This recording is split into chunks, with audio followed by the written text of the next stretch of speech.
बिस्मिल्लाहिर्रहमानिर्रहीम। नाज़रीन अस्सलाम वालेकुम। मैं हूं आपका मेज़बान साबिर शाकिर वफाक़ी दारुल हुकूमत इस्लामाबाद से कुछ ताज़ा तरीन इत्तलाआत और हम खबरें आपसे शेयर करते हैं। पाकिस्तान की सियासी सूरत हाल किस तरफ जा रही है और उसको किस तरफ ले जाने की कोशिश की जा रही है। आज जो ब्रेकिंग न्यूज़ है वो असद उमर साहब है। असद उमर साहब आज बहुत एक तवील अरसे के बाद, यानी कि जब से उन्होंने 9 मई के बाद वो जेल में थे, जेल से निकले, प्रेस कॉन्फ्रेंस की। प्रेस कॉन्फ्रेंस करके उन्होंने अपनी पार्टी का ओहदा छोड़ दिया। पाकिस्तान तहरीक इंसाफ में वो बदस्तूर रहे और अभी तक हैं, लेकिन वो किसी भी प्रोग्राम में अपेयर नहीं हो रहे थे, किसी सवाल का जवाब नहीं दे रहे थे, खामोशी से अपनी तारीखें भुगत रहे थे मुख्तलिफ अदालतों में। आज उनकी मुलाकात, बल्कि टाकरा इमरान खान साहब से हुआ और ये महज इत्तेफाक था, हुस्न इत्तेफाक था या बाय अरेंजमेंट सब कुछ हुआ, ये एक अलग किस्सा है। उसकी रीज़न है कि मैं पूरी डिटेल आपके साथ शेयर कर लेता हूँ। बहुत मज़े की दिलचस्प सूरत हाल है और उससे कुछ ना कुछ नताइज भी हम अखज़ कर सकते हैं कि मामलात किस तरफ जा रहे हैं और पाकिस्तान तहरीक इंसाफ इस वक्त कहाँ पे खड़ी है। इमरान खान साहब को क्या कहा जा रहा है और क्या पाकिस्तान तहरीक इंसाफ पे क्रॉस का निशान, यानी कि सुर्ख निशान, कांटा लग चुका है या फिर नहीं लगा, और इमरान खान साहब पे क्रॉस यानी कि कांटा लगा है कि नहीं लगा, ये भी बात करते हैं। तो वह सबसे पहले तो असद उमर साहब और इमरान खान साहब एहतसाब अदालत में मौजूद थे, इंसदाद दहशतगर्दी की अदालत में मौजूद थे। असद उमर साहब पहले से मौजूद थे, उसके बाद इमरान खान साहब पहुंच गए और असद उमर साहब के बारे में सबसे पहले तो उन्होंने देखा खान साहब ने कि मौजूद हैं असद उमर साहब। सलाम, अस्सलाम वालेकुम। वालेकुम सलाम। उसके बाद पूछा कैसे हो असद। उन्होंने अपना हाल हवाल बताया बड़े स्माइलिंग फेस के साथ और मुस्कुराहटों का तबादला हुआ। फिर उन्होंने कुर्सी खाली करवाने की के लिए, साथ वाली कुर्सी खाली करवाने की बात की असद उमर साहब ने, लेकिन इमरान खान साहब वहाँ से बैठने के बजाय चले गए रोस्टम पे और फिर असद उमर साहब भी उनके पीछे खड़े हो गए। इस दौरान उनकी अपनी भी गपशप हल्की फुल्की होती रही और टॉकिंग टर्म्स की बात कर रहा हूँ कि टॉकिंग टर्म्स जो थे वो मौजूद थे और ये बात असद उमर साहब ने खुद बताई, क्योंकि मीडिया ने अपने अंदाज से एक चीज़ रिपोर्ट की थी कि मीडिया ने जो रिपोर्ट किया वो ये था कि इमरान खान साहब गए हैं, असद उमर साहब से हेलो हाय अस्सलाम वालेकुम हुआ और उसके बाद वो साथ वाली कुर्सी खाली थी, वहाँ नहीं बैठे, चले गए। और उसके बाद फिर असद उमर साहब कुछ देर के बाद चले गए एयरपोर्ट। जब पूछा कि जी आप क्यों जा रहे हैं तो उन्होंने कहा जी मैंने अपनी अहलिया को एयरपोर्ट ड्रॉप करना है, इसलिए मैं जा रहा हूँ। और कहने का मतलब ये था कि कुटी हो गई है और कोई बात, कोई एम्बेरसमेंट हुई है। तो असद उमर साहब ने जो डिटेल बताई, उन्होंने कहा ये बिल्कुल गलत बात है, बल्कि हमारी हेलो हाई भी हुई और केस के बारे में डिस्कशन हुई एक दूसरे के साथ हल्के फुल्के अंदाज में, जो कोर्ट रूम में ज़ाहिर है वहाँ पे कोई इजलास तो नहीं होना था, वो हुआ और टॉकिंग टर्म्स मौजूद थी। उसके बाद वो निकल आए। तो असद उमर साहब आज फर्स्ट टाइम जो अपेयर हुए तो उन्होंने कुछ बातें की। उसमें सबसे पहले बात यह की कि पाकिस्तान तहरीक इंसाफ का मुस्तकबिल क्या है। तो उन्होंने कहा कि अभी तक, इस वक्त तक पाकिस्तान का मुस्तकबिल जो है पाकिस्तान तहरीक इंसाफ के साथ ही, और पाकिस्तान तहरीक इंसाफ ही अभी तक नंबर 1 जमात है। पहली बात उन्होंने ये की। दूसरा उन्होंने ये कहा कि वो इलेक्शन लड़ना चाहेंगे या नहीं लड़ना चाहेंगे। वो इलेक्शन लड़ेंगे, पीटीआई के टिकट के लिए अप्लाई करेंगे, टिकट मिलेगा तो पाकिस्तान तहरीक इंसाफ के टिकट पे इलेक्शन लड़ेंगे और वो जीतेंगे। और अगर इमरान खान साहब ने उनको वो टिकट ना दिया तो फिर वो सियासत नहीं करेंगे, वो आराम से घर बैठ जाएंगे। और उसकी रीज़न है कि वो इमरान खान साहब के साथ, अभी भी इमरान खान साहब के साथ हैं, पाकिस्तान तहरीक इंसाफ में हैं और उनको छोड़ने का कोई इरादा नहीं है। फिर कुछ चीज़ें और भी उन्होंने बताई और फिर आगे जाके मैं आपको उसका तजिया भी करूँगा कि क्या मसला है। एक बात उन्होंने बताई कि जब मैं जेल से निकला तो सबसे पहले मैंने इमरान खान साहब को व्हाट्सएप किया, जो भी सिचुएशन थी और जो प्रेस कॉन्फ्रेंस करने जा रहे थे उसके बारे में भी उन्होंने बताया। इसमें उन्होंने कहा था कि मैं पार्टियों से छोड़ रहा हूँ और कुछ देर के लिए सियासत से किनारा कश हो रहा हूँ। तो मैंने इमरान खान साहब को मैसेज किया, इमरान खान साहब ने पढ़ा लेकिन उसका कोई जवाब नहीं दिया और उसके बाद अभी तक इमरान खान साहब के साथ उनकी कोई डिटेल जो है मीटिंग भी नहीं हुई। फिर एक और बात भी उन्होंने ये कही कि जो बातचीत इस वक्त चल रही है पिंडी में, जाहिर है पिंडी में चल रही है, और उन्होंने अपने अंदाज में कुछ बातें बयान की। तो पिंडी की सोच क्या है इमरान खान के बारे में और पाकिस्तान तहरीक इंसाफ के बारे में। पिंडी की सोच असद उमर साहब के गुफ्तगू से ये अखज़ की जा सकती है कि वो चाहते हैं कि इमरान खान साहब जो हैं वो अपने आप को इलेक्टोरल पॉलिटिक्स से अलग कर लें, यानी इंतखाबी सियासत से। इंतखाबी सियासत से अलग करने का मतलब ये है कि वो इलेक्शन ना लड़ें और पार्टी जो है वो बेशक जैसे नवाज शरीफ साहब हैं कायद उस तरीके से बन जाएं, कायद पार्टी चलाएं, और लेकिन इंतखाबी सियासत में ना आए।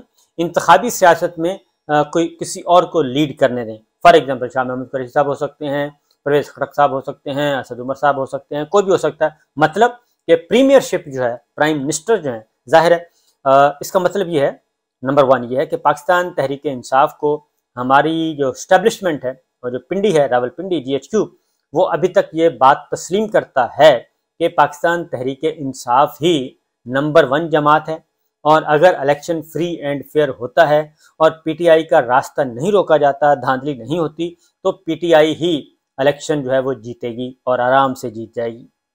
फिर नंबर 1, तो इस सूरत में पाकिस्तान तहरीक इंसाफ जीत रही है। तो पाकिस्तान तहरीक इंसाफ की जीत में रुकावट क्या है, प्रॉब्लम कहाँ है?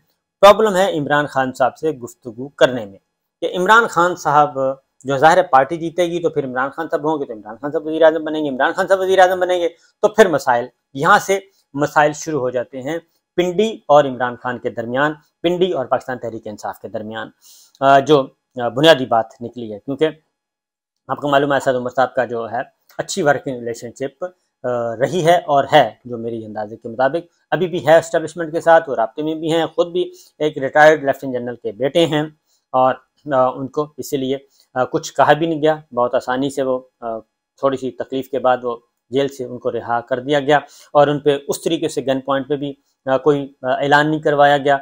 वो इजीली आए, बाहर आए, और बाहर आके उन्होंने किया। और उसके बाद फिर एक और बात उन्होंने की असद उमर साहब ने, वही उस गुफ्तगू से ही अंदाज, उन्होंने कहा कि मुझे ऑफर्स हो रही हैं कि नंबर 1, ये इमरान खान साहब वाली बात तो क्लियर हो गई कि पाकिस्तान तहरीक इंसाफ काबिल कबूल है, उसका हम रास्ता नहीं रोकेंगे, वो इलेक्शन जीतती है तो जीतने देंगे, हम उसके रास्ते में नहीं आएंगे, और पाकिस्तान तहरीक इंसाफ इक़्तिदार में मिलता है तो इक़्तिदार भी उनको सौंप दिया जाएगा, लेकिन इमरान खान साहब प्राइम मिनिस्टर नहीं होने चाहिए।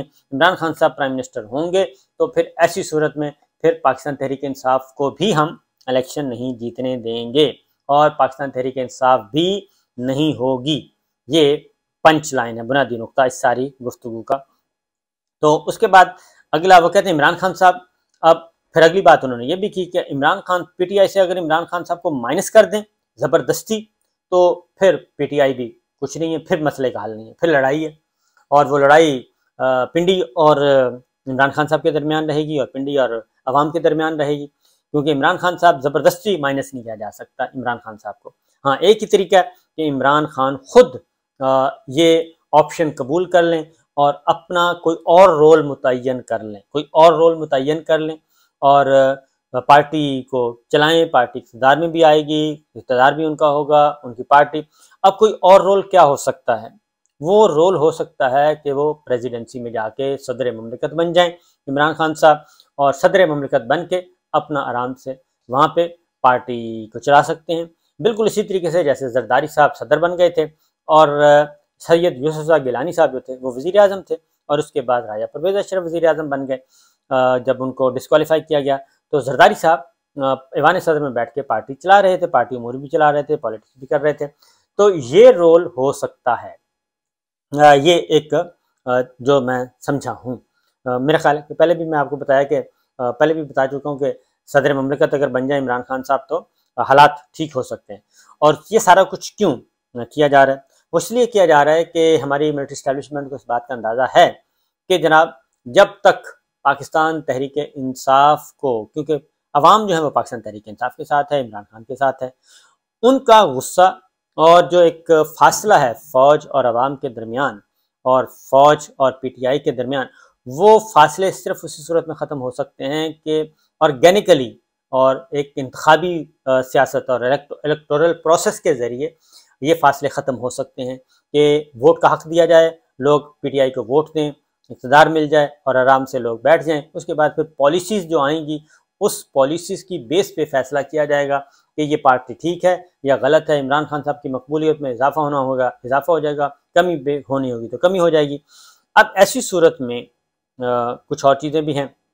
खैर बहरहाल उसके बाद असद उमर साहब ने यह भी कहा कि उनको ये भी ऑफ़र की गई है कि अगर वो इस्तेहकाम पाकिस्तान पार्टी ज्वाइन कर लें IPP, तो और इमरान खान साहब PTI छोड़ दें और पार्टी IPP ज्वाइन कर लें, तो उनके खिलाफ जितने भी मुकदमात हैं उन मुकदमात में उनको क्लीन चिट मिल जाएगी और वो आराम से जाके अपने काम कर सकेंगे, अपनी सियासत भी करें और मुकदमात से भी क्लीन चिट मिल जाएगी और आराम से उनकी तकलीफ़ें भी ख़त्म हो जाएंगी। अभी तक उन्होंने कहा कि मैंने इस्तेकाम पाकिस्तान पार्टी IPP में जाने का कोई फ़ैसला नहीं किया, बल्कि मैंने किसी भी पार्टी में जाने का फ़ैसला नहीं किया और मैं लड़ूंगा तो PTI से, अदरवाइज़ मैं आराम से घर जाके बैठ जाऊंगा, पॉलिटिक्स नहीं करूंगा, एक ब्रेक ले लूंगा। ये बात हुई। दूसरी बात उन्होंने ये की कि अक्टूबर में उनकी, पिछले साल अक्टूबर में, यानी कि रिटायरमेंट से पहले, जनरल बाजवा साहब की रिटायरमेंट से पहले अक्टूबर में उनकी बातचीत हुई पाकिस्तान तहरीक इंसाफ के लोगों की बाजवा साहब से।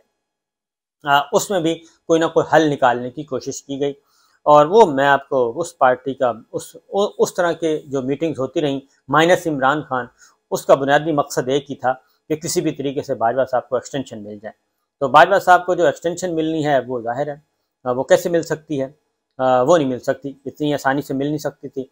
और वो सारी की सारी उनकी जो गेम हो रही थी वो इमरान खान साहब को साइड पर कर दो, इनडायरेक्टली उनको मैसेजेस कन्वे किए जा रहे थे कि जनाब बाजवा साहब को ही कंटिन्यू करने दें, इंतखाबात भी अभी करवा लें और जब तक के इलेक्शन नहीं हो जाते उस वक्त तक बाजवा साहब टिल फर्दर ऑर्डर कंटिन्यू करेंगे, फिर नई गवर्नमेंट आए, नई गवर्नमेंट आके अगले आर्मी चीफ का तयन करे।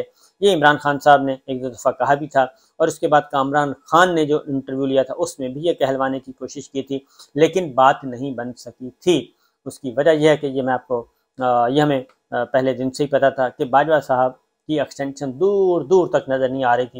ये बाजवा साहब का सिर्फ अपना ख्याल था कि मैं एक्सटेंशन ले लूँगा, एक्सटेंशन ही लूँगा तो मार्शल लॉ लगा दूंगा, मार्शल लॉ लगा के मैं सारा कुछ ही सेट कर लूँगा। वो उनकी गलतफहमी थी जो कि दूर हो गई। तो एक तो असद उमर साहब ने यह भी बताया कि जी ये भी मुझे पेशकश की जा रही है और अक्टूबर में भी कहा गया था किस तरह का कोई हल निकल आए, लेकिन हल नहीं निकला। और अब भी वो कहते हैं कि फैसला, चूँकि वोट बैंक उन्होंने कहा कि एक ही है, इमरान खान साहब PTI इमरान खान का वोट है, मुस्लिम लीग नवाज में नवाज शरीफ का वोट है, उधर भुट्टो एंड जरदारी, भुट्टो का वोट है, भुट्टो जरदारी साहब का वोट है और किसी का वोट बैंक नहीं है। JUI का मौलवी फजलुर रहमान साहब का वोट है। तो ये एक एक्चुअल हकीकत है, फैक्चुअल हकीकत है। तो असद उमर साहब ने आज फर्स्ट टाइम जो लबकुशाई की है, उन्होंने काफ़ी कुछ बता दिया और उन्होंने ये भी बता दिया कि PTI को पॉलिटिकल प्लेयर्स के साथ बैठ के बातचीत करनी चाहिए और जो इलेक्शन की डेट मिल रही थी वो इलेक्शन की डेट ले लेनी चाहिए थी। लेकिन मेरा ये ख्याल है कि इलेक्शन की डेट अगर आपको दे भी देते तो इन्होंने इलेक्शन इस तरह से करवाना ही नहीं था। उसकी वजह है कि कमिटमेंट्स जो हैं वो पाकिस्तान मुस्लिम लीग नवाज के साथ कोई एक्स्ट्रा ऑर्डनरी कमिटमेंट हैं शरीफ फैमिली के साथ। जो एक्स्ट्रा ऑर्डनरी कमिटमेंट्स हैं वो जाहिर है जब तक वो पूरी नहीं होंगी तो उसमें इमरान खान साहब किसी भी सूरत में नहीं है। वो बात माने या ना माने, इमरान खान साहब जो हैं ये कोई ऐसी बात तो हो नहीं रही। तो बहरहाल जी ये इन डिटेल्स आपको मैंने कहा थोड़ा सा डिस्कस कर लो कुछ चीज़ें।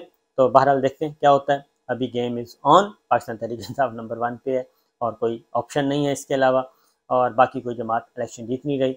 अब देखते हैं आगे आगे क्या होता है। इजाज़त दीजिए, अल्लाह हाफिज़।